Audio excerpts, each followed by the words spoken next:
Puno ng pasasalamat ang kapamilya actress at TV host na si Kim Chiu sa lahat ng biyaya, hamon at swerte na kanyang natanggap noong 2024. Sa kabila ng hindi naging madali ang taon para sa kanya, mas pinili niyang magtuon sa mga positibong alaala at magagandang karanasang dala ng taon.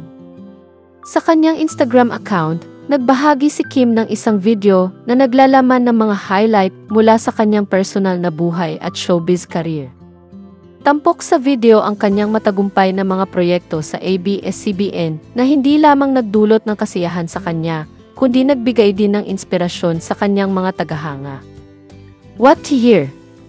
I am truly grateful and blessed to have experienced so much in just 12 months. Ani Kim sa caption ng kanyang post, dagdag pa niya, "Thank you for being part of this incredible journey. If there are words beyond thank you, that's what I want to say to each of you." Ang kanyang pasasalamat ay hindi lamang nakatuon sa kanyang pamilya at mga kaibigan, kundi pati na rin sa kanyang mga tagahanga at supporters na walang sawang sumuporta sa kanya sa nakalipas na taon. Isa sa mga highlight ng kanyang 2024 ay ang tagumpay ng tambalan nila ni Paulo Avellino na nagdala ng kilig at kasiyahan sa kanilang mga tagahanga. To all our beloved supporters and as a team, maraming salamat, Ani Kim.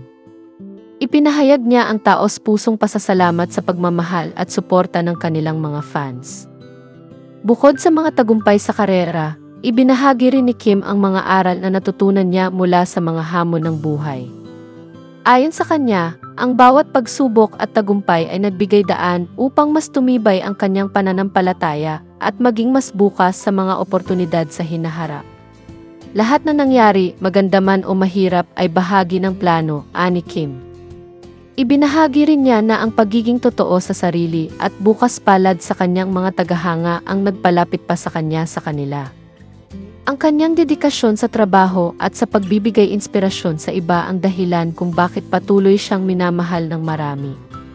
Sa pagtatapos ng 2024, punong-puno ng pasasalamat si Kim at umaasa sa mas maganda pang taon.